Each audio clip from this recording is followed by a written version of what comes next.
Café de Sèvres.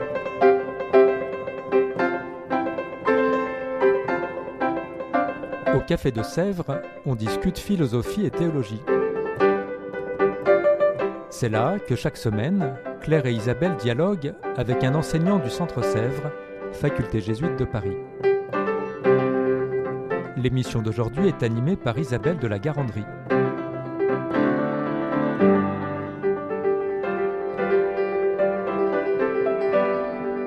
Bonjour. Bonjour Isabelle. Bonjour Isabelle. Nous recevons aujourd'hui Dominique Coatanea et Odile Flichy. Toutes les deux sont des laïques, mères et grand-mères de famille et qui enseignent également au Centre Sèvres. Dominique, vous êtes diplômée de Sciences Po. Vous êtes docteur en théologie morale, spécialisée dans la doctrine sociale, mais vous avez longtemps été cadre dans une entreprise publique. Ça donne une belle ampleur au sujet. Odile Flichy, vous êtes agrégée de grammaire, vous avez longtemps enseigné les lettres et vous êtes également docteur en théologie, exégète. Et dans la maison, vous en avez longtemps enseigné les évangiles et les actes dans une approche narrative essentiellement. Alors, vous enseignez ce semestre un séminaire de 2e cycle sur Bible et morale. C'est la raison pour laquelle je vous reçois aujourd'hui. Qu'est-ce qui vous a amené personnellement à proposer ce séminaire assez original à 2 voix, croisant 2 disciplines, animé par une bibliste et une moraliste ? Alors, il se trouve que le responsable du 2e cycle m'avait proposé d'animer un séminaire et je lui ai demandé la possibilité de le faire à 2 voix parce qu'il me semble qu'en théologie morale, il y a un grand enjeu à mobiliser correctement le texte biblique et que, au fond, pour rentrer dans la proposition de la commission biblique pontificale pour que le texte biblique ne soit pas simplement un réservoir de citations au service d'une argumentation morale, la meilleure manière de faire, c'est de faire ensemble, à 2 voix, avec une exégète. Donc l'enjeu du séminaire, pour moi, c'était vraiment de se mettre ensemble à l'écoute de la parole de Dieu, en essayant de ne pas l'instrumentaliser au service d'une thématique, pour ouvrir vraiment des chemins à la réflexion éthique. Et le défi, pour nous deux, me semble-t-il, c'est vraiment d'entrer dans cette expérience de lecture qui nous change et qui permet, à travers la perception des situations, à la construction de dispositions morales qui conduisent à la formation du sujet moral. Et la Bible, de ce point de vue-là, je reprends ici une citation de Paul Beauchamp, montre à quel point, par exemple, avec la figure de Paul, avant d'être l'auteur des épîtres, Paul est façonné par la rencontre avec le Christ. Merci beaucoup. Et du coup, pour moi, exégète, cette proposition de Dominique était une grande chance et qui m'a donné une belle occasion de montrer que la lecture exégétique, qui est de toute façon une découverte de la théologie des évangiles, dans le travail de ce séminaire, ça permet d'aller plus loin en s'engageant dans la formulation d'une théologie morale biblique. Et donc c'est une très belle expérience. Merci à toutes les deux, mais je me fais peut-être l'avocat du diable, mais c'est peut-être un petit peu surprenant de proposer ce séminaire, parce que si l'on écoute Jésus, on a l'impression que le lien entre Bible et morale, il est assez simple, assez clair, évident. Quand on pense à sa réponse au scribe en Marc 12, 26, 31, ça semble assez définitif, je cite « Quel est le premier de tous les commandements ? Jésus lui fit cette réponse, voici le premier, écoute Israël, le Seigneur notre Dieu est l'unique Seigneur. Tu aimeras le Seigneur ton Dieu de tout ton cœur, de toute ton âme, de tout ton esprit et de toute ta force. Et voici le second, tu aimeras ton prochain comme toi-même. Il n'y a pas de commandement plus grand que cela. » Oui, mais toute la question, c'est de savoir comment on oriente concrètement sa vie à partir de ces commandements. Et en fait, Jésus est venu recadrer la loi à partir de ces commandements, qui étaient déjà dans l'Ancien Testament. Mais voilà, concrètement, comment on fait pour aimer le Seigneur et son prochain ? Effectivement, je ne pense pas que ce soit si simple. Effectivement, il y a peut-être un raccourci, en fait, à se dire que l'on passe directement de l'écoute du texte biblique à la résolution de dilemmes moraux. C'est un tout petit peu plus compliqué que ça, évidemment, tout simplement parce que ce travail d'écoute du texte biblique demande déjà un apprentissage pour se laisser, d'une certaine manière, reconfigurer par ce dont il s'agit dans le texte. On vient de travailler aujourd'hui avec Odile et des étudiants un texte en synopse de la triple tradition qui est l'épisode en sandwich où la fille de Jaïr est guérie et sauvée et la femme hémorroïs est aussi guérie et sauvée. Et en fait, avec les étudiants, ce qui était tout à fait intéressant, c'est de voir à quel point l'écoute de ce texte ensemble nous aide à discerner comment les attitudes des personnages peuvent progressivement, dans la familiarité du travail biblique, nous aider à reconfigurer nos propres attitudes dans des situations qui seront tout à fait différentes. Mais le cœur du texte étant « ta foi t'a sauvé ». Qu'est-ce que ça veut dire dans le concret de chaque jour ? Pas si simple, effectivement. Merci. Pour entrer peut-être plus dans des documents à ce sujet-là, en 2008, la Commission biblique pontificale a publié un document intitulé justement « Bible et morale, les fondements bibliques de l'agir chrétien ». La première partie de celui-ci s'intitule « Une morale révélée, don divin et réponse humaine ». Ça correspond bien à ce que vous venez d'évoquer, Dominique. Et elle s'appuie sur les deux testaments. C'est un peu surprenant parce qu'on a parfois l'impression, dans une lecture un peu rapide, peut-être que la Bible ne nous incite pas aux mêmes choses entre l'Ancien et le Nouveau Testament, avec des images parfois extrêmement violentes dans la partie vétérotestamentaire. Comment résoudre cette apparente contradiction ? Voilà, et c'est justement le très grand intérêt de ce document de la Commission biblique qui propose et développe ce qu'on appelle une lecture canonique de la Bible. C'est-à-dire de prendre la Bible dans son ensemble, dans son dynamisme, et de manière à ce que les chrétiens la reçoivent comme parole de Dieu. Et donc on ne peut pas séparer les deux testaments si on prend cette dynamique de l'ensemble, parce que les deux testaments sont dans un rapport d'accomplissement, et ce serait vraiment, il faut justement, le document invite à éviter à tout prix d'entrer dans cette opposition Ancien Testament, Nouveau Testament. Et c'est une des grandes forces de ce document. La manière dont le document présente cette lecture canonique, c'est de nous dire au fond l'enjeu de la discussion entre les biblistes et les moralistes, et il prend bien le soin de dire c'est un texte de bibliste. Donc une fois qu'on a fait ce travail, à vous les moralistes de reprendre les questions contemporaines pour les éclairer à la lumière de la parole de Dieu. Et donc il n'y a pas une espèce de décalque immédiat, mais il y a un travail très important qui consiste à dire attention les moralistes, n'allez pas chercher de manière thématique dans le corpus biblique des points qui seraient des points éclatés pour étayer vos propres représentations morales. Essayez d'honorer le texte dans ce qu'ils appellent une herméneutique biblique conséquente pour véritablement interpréter à partir du socle qui est ce socle de création et de salut. Un don à laquelle Dieu nous appelle. Et la réponse, on pourrait dire, elle est toujours seconde à la réception de ce don qui est premier. Merci beaucoup, passionnant. La deuxième partie de ce même document, elle nous parle de critères de discernement. Est-ce que vous pourriez peut-être en évoquer quelques-uns, des plus marquants pour nos auditeurs ? Alors je pense il y a 6 critères, mais qui sont surtout rattachés à 2 critères fondamentaux. Et je crois que c'est cela qu'il est bon de souligner, c'est de vérifier qu'il y a conformité à la vision biblique de l'être humain. Et le deuxième critère fondamental, c'est de vérifier la conformité à l'exemple de Jésus.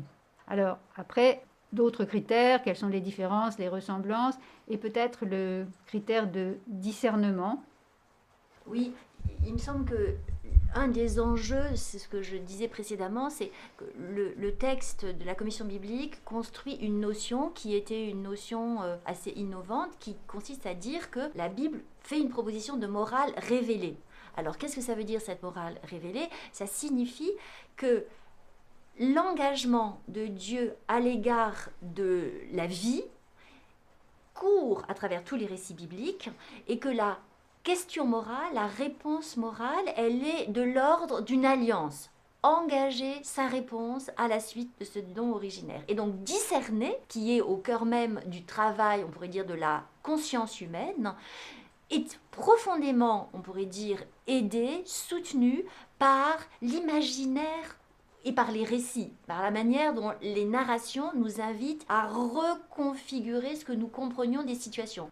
ce que je vous donnais tout à l'heure, dans une lecture féministe de la Bible, on pourrait dire, si je reprends mon exemple de tout à l'heure, au fond, l'histoire de cette femme qui est dans l'impossibilité de donner la vie parce qu'elle n'a pas une régulation de son cycle menstruel et que du coup, elle a des flux de sang permanents, donc elle est exclue, au fond, de la vie, à la fois de sa vie comme femme et de la vie sociale.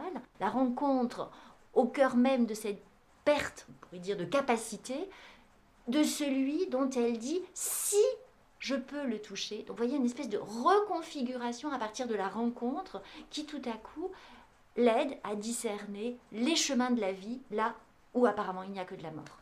C'est très beau en effet et inspirant.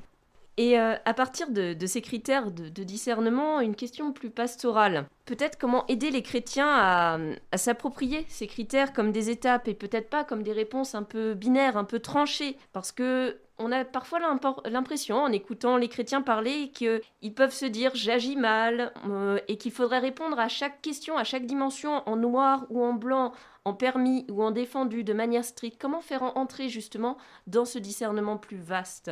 Alors, je pense que le meilleur moyen, qui d'ailleurs est déjà largement en pratique dans les paroisses et dans les groupes bibliques, c'est vraiment de lire les textes bibliques et de lire les textes dans une lecture qu'on peut appeler transformatrice, c'est-à-dire qui va laisser travailler notre imagination. Alors, William Spone, que nous lisons, parle d'imagination analogique, c'est-à-dire que à partir de l'histoire de Jésus, qui est la norme, comment nous pouvons nous vivre. Jésus nous dit va et fais de même. Là, on va parler du bon samaritain. Voilà. Et là, il me semble que c'est la meilleure aide pour les chrétiens.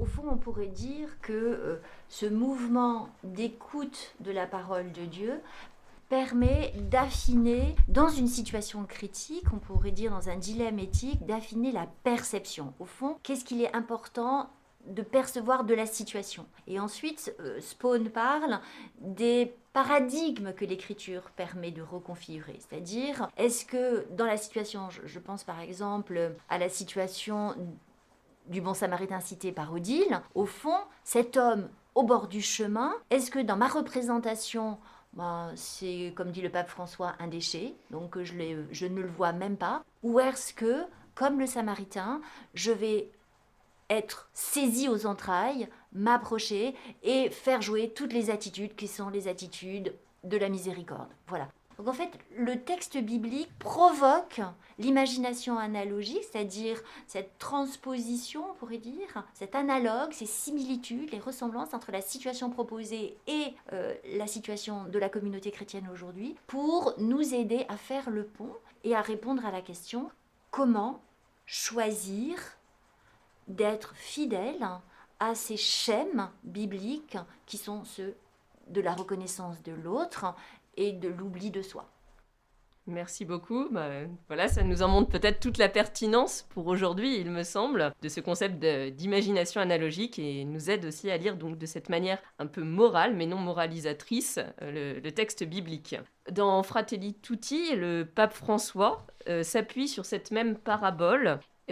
Alors, du coup, peut-être en quoi une référence évangélique est-elle pertinente dans une encyclique adressée au plus grand nombre, y compris à des gens qui n'ont pas forcément une bonne connaissance de ce texte biblique ? Alors, ce qui est intéressant de savoir, c'est que, au fond, dans notre civilisation, dans notre culture occidentale, le bon samaritain est presque passé dans le vocabulaire courant. Alors, bien sûr, il y a un ancrage biblique très fort, et l'enjeu de la formation en théologie, c'est vraiment d'aller creuser un peu plus profondément, mais ça informe les imaginaires de notre culture. Donc ça, c'est un point important à retenir. Au fond, tout le monde a déjà entendu parler d'une attitude de bon samaritain. Ok, alors elle peut être un peu méprisée ou au contraire valorisée, mais du coup, l'enjeu de Fratelli Tutti, c'est exactement celui-là, c'est-à-dire d'une parole que le pape adresse à tout homme, toute femme de bonne volonté. Et il va reprendre un texte qui est presque un bien commun de l'humanité, en tout cas de la culture occidentale. Et il va dire, si on reprend ensemble ce texte, on entend que ce qui est au cœur de notre question contemporaine, qui est une question de l'éclatement, de l'individualisme, du refus de me laisser bouleverser par des situations. Vous savez combien le pape, premier acte du pontificat, c'est Lampedusa, c'est-à-dire cette attention à ceux qui sont dans une situation extrêmement compliquée, qui sont des migrants, parfois pour des raisons dont il dit qu'elles sont cette guerre mondiale en morceaux, qui éclate, ces conflits qui éclatent un peu partout dans le monde. Et il nous dit, est-ce que les chrétiens, est-ce que tous les hommes, toutes les femmes de bonne volonté n'ont pas à se mobiliser autour de cette humanité commune qui est, la traduction,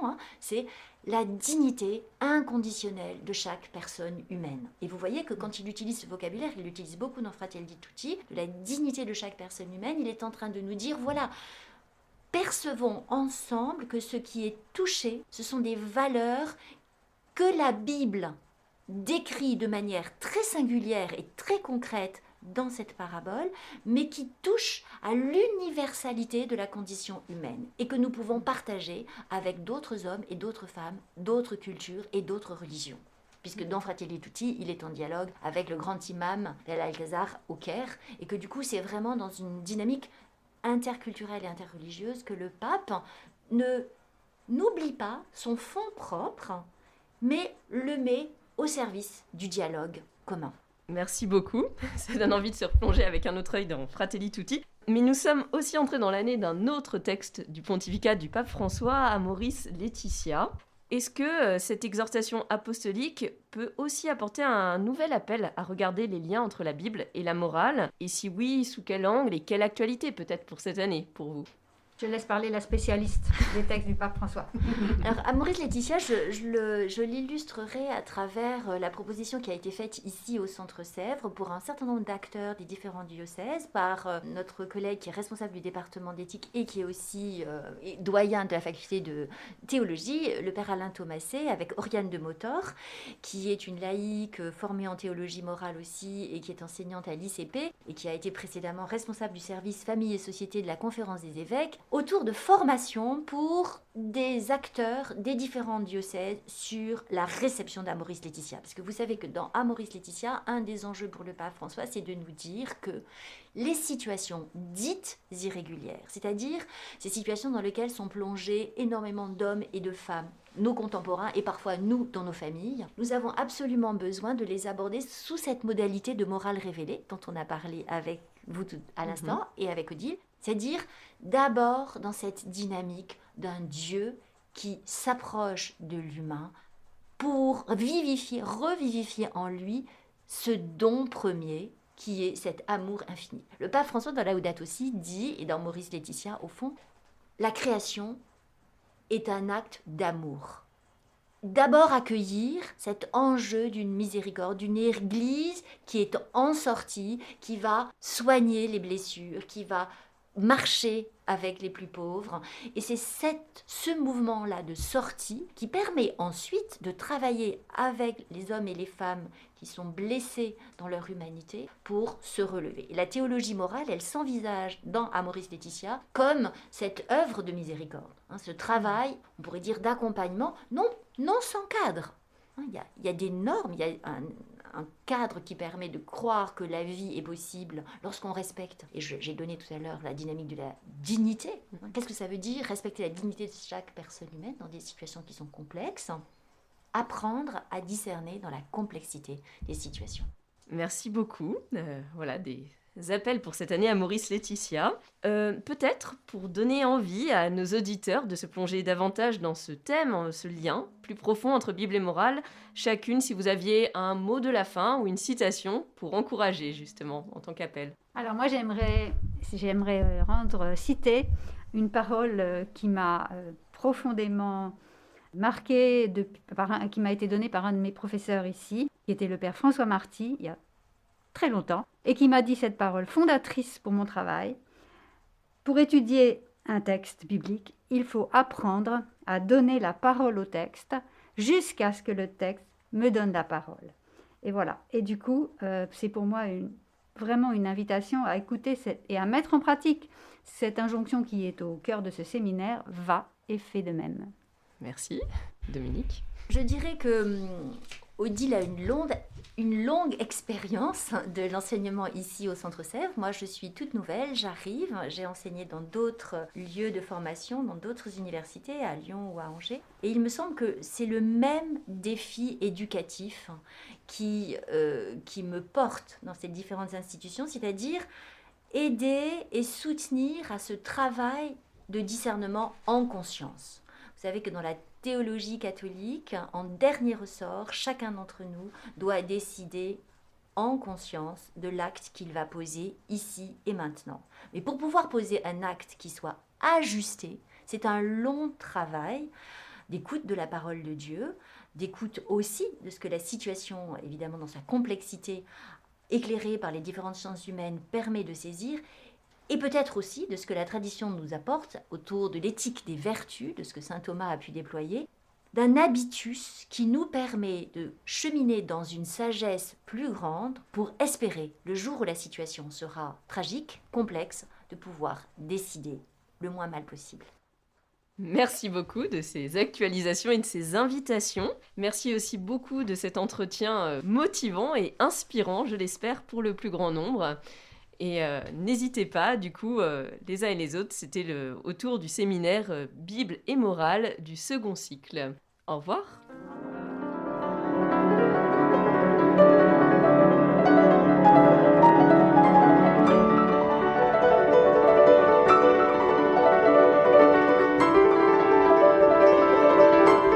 Vous écoutiez Café de Sèvres, le podcast du Centre Sèvres, Faculté jésuite de Paris. Pour ne rater aucun épisode, abonnez-vous sur votre application préférée, Spotify, Deezer, Apple Podcast ou Google Podcast.